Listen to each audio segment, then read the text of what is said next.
Halo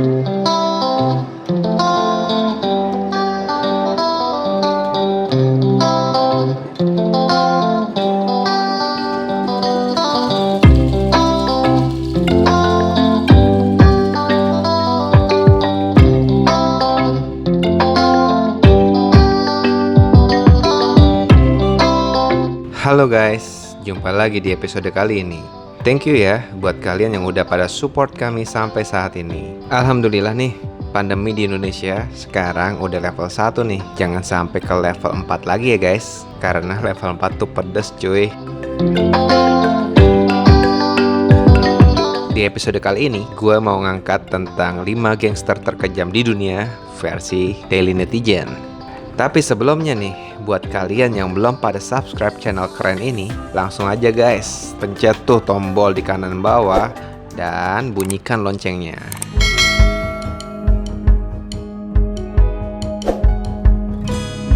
Di nomor 5, gangster terkejam di dunia versi kami, yaitu Sindikat Al Capone. Kalau lo tahu tuh Al Capone nih salah satu sindikat terkejam di dunia. Sindikat Capone dipimpin oleh Alfonso Gabriel atau sering kita dengar dengan julukan Al Capone. Sindikat ini merupakan salah satu sindikat yang terkejam dan paling disegani pada masanya. Menurut catatan FBI nih guys, di halaman resmi FBI, keluarga Al Capone merupakan imigran asal Italia yang merantau ke Amerika Serikat, lalu mereka tinggal di daerah Brooklyn. Al Capone lahir pada tahun 1999 dan kemudian dia meninggal pada tahun 1947 di usia 48 tahun guys. Karena apa? Katanya sih karena sakit, ada peradangan di otaknya deh, jadi otak itu rusak. Sindikat Al Capone terkenal dengan tindak kriminal di mana mereka terlibat aktif dalam penyelundupan senjata, narkoba, miras. Bahkan sindikat ini juga terindikasi dengan bisnis gelap guys, atau ilegal. Apaan aja sih bisnis gelapnya? Nah, ini salah satu bisnis gelapnya yaitu penyelundupan wanita untuk prostitusi, lalu money laundry. Pokoknya bisnis yang gelap-gelap gitulah guys.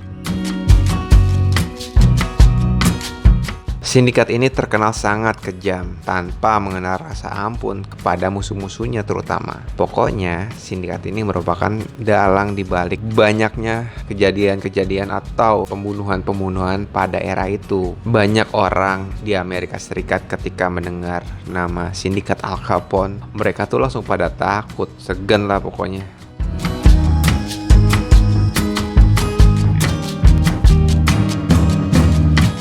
Lalu di nomor 4 ada Yakuza nih guys. Sebelumnya di video gue udah bahas tuh sedikit tentang Yakuza, yang dimana Yakuza merupakan organisasi atau gangster asal Jepang yang terindikasi dengan tindakan-tindakan kriminalnya guys.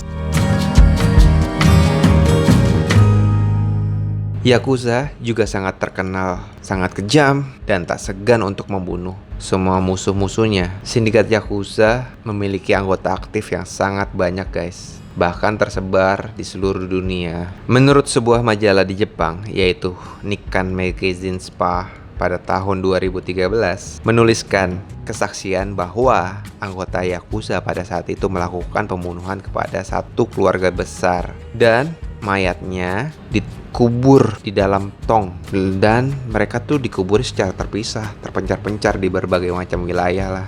Dan itu sangat menghebohkan pada saat itu.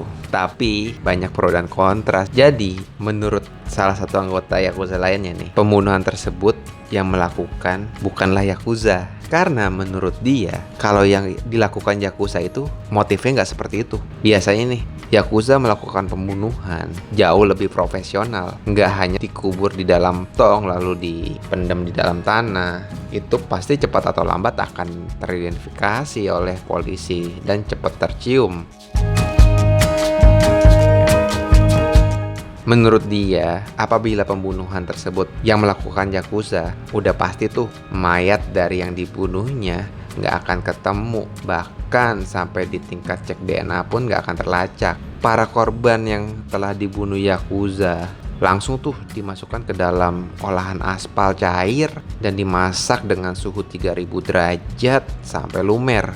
lalu dicampur dengan campuran koaltar dengan pasir tanah, kemudian diaduk-aduk tuh hingga semua elemen menjadi satu.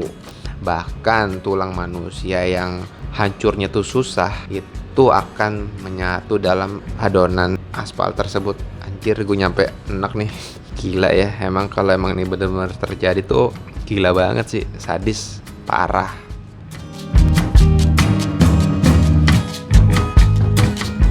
Oke nih guys, lanjut ke nomor 3. Ada sindikat dari Sisilia, atau lebih kita sering dengar dengan istilah mafia Italia.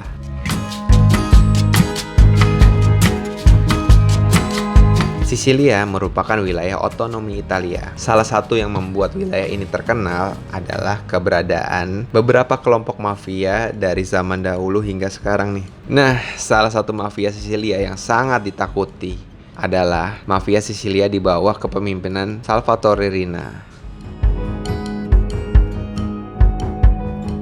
Pada era 1970-an, Salvatore Riina dan kelompoknya berhasil menguasai perdagangan heroin dan juga narkoba jenis lainnya. Namun, bukan hanya sebatas perdagangan narkoba aja. Salvatore Riina dan kelompoknya juga merupakan dalang di balik berbagai macam pembunuhan yang terjadi di Italia pada saat itu. Salvatore Riina dan kelompoknya juga sangat terkenal dengan kekejamannya. Mereka akan membantai musuh-musuhnya tanpa ampun. Pokoknya mereka tuh kejam. Mungkin cerita detailnya mirip-mirip Yakuza kali kalau untuk cara membunuhnya, untuk menghilangkan jejak mayatnya.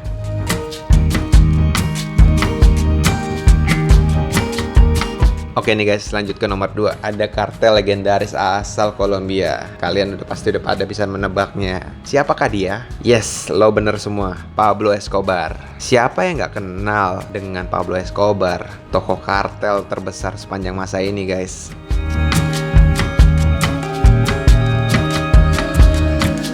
Pablo adalah seorang kartel asal Kolombia. Dia lahir di kota Medellin. Bisa dikatakan dia merupakan Robin Hood bagi kota Medellin guys. Karena dia banyak sekali kontribusinya terhadap masyarakat Medellin lah. Dia tuh sering membagi-bagi uang dari hasil penjualan narkobanya tentunya.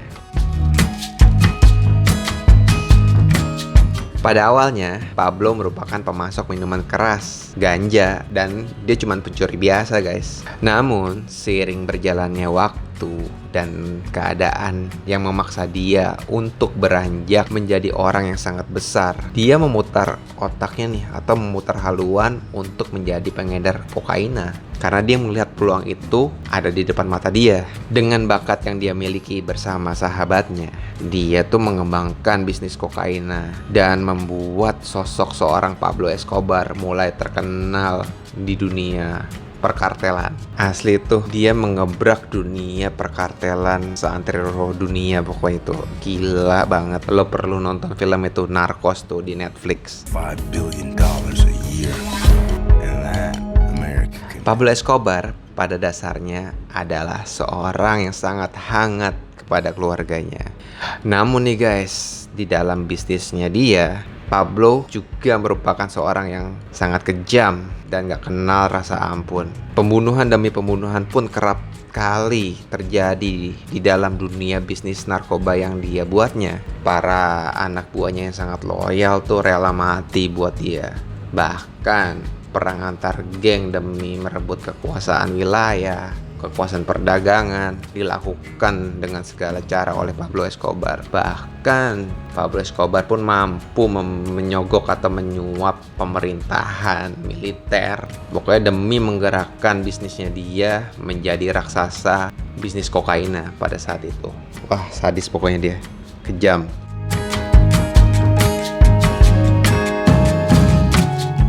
Ada nih guys, hal yang paling kejam menurut gua yang dia lakukan selama hidup dia, yaitu ketika dia meledakkan pesawat demi membunuh calon kuat presiden Kolombia pada saat itu.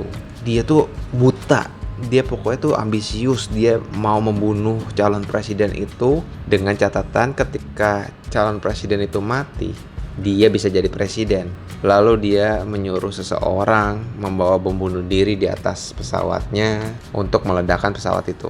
Lalu informasi itu bocor. Dan si calon presiden ini berhasil keluar tanpa pengetahuan Pablo Escobar.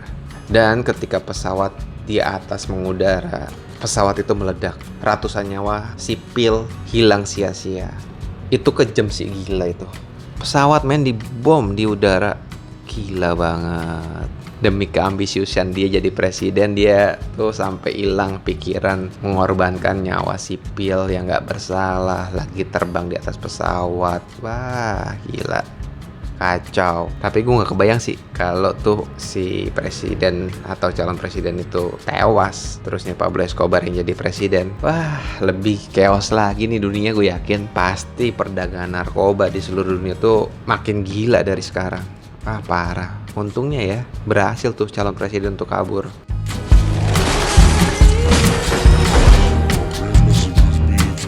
Namun yang perlu gue highlight kembali nih guys, di balik sisi yang kejam dan bengisnya Pablo Escobar, dia juga merupakan seorang orang tua dan kepala keluarga yang sangat peduli serta hangat kepada keluarganya. Bahkan dia rela melakukan apapun demi keluarganya, hingga dia tewas di tangan polisi di hari penangkapannya. Ya, sebenarnya sih jarang ya bandar besar yang masih peduli sama keluarganya. Tapi dia beda sih.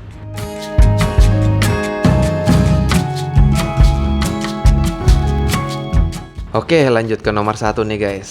Sampai kita di sindikat terkejam nomor 1 di dunia, El Chapo, atau sindikat kartel dari Sinaloa, asal Meksiko.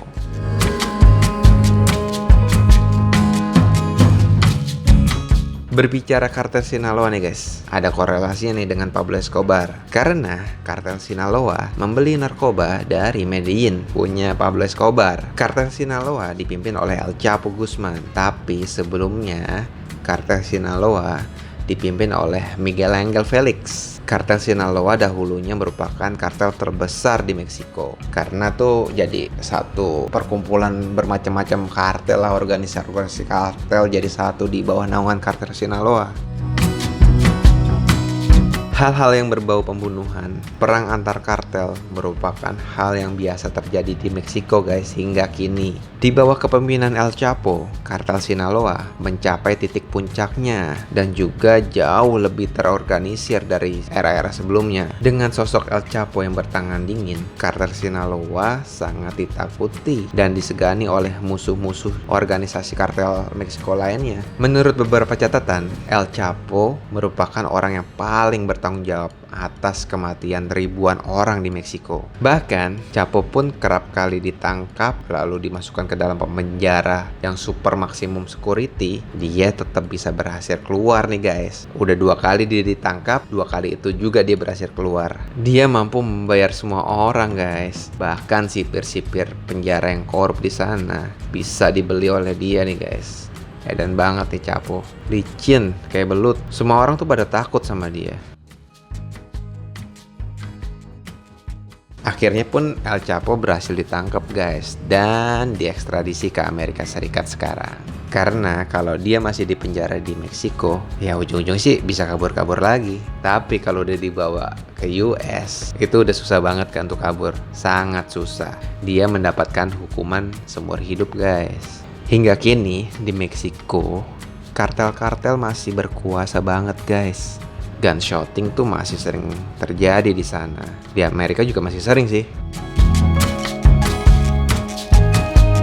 Thank you ya guys buat kalian yang udah pada nonton channel kami sampai selesai. Sekali lagi gue terima kasih banget udah pada support hingga kini. Semoga channel Daily Netizen bisa terus berkembang sampai puncaknya. Assalamualaikum warahmatullahi wabarakatuh.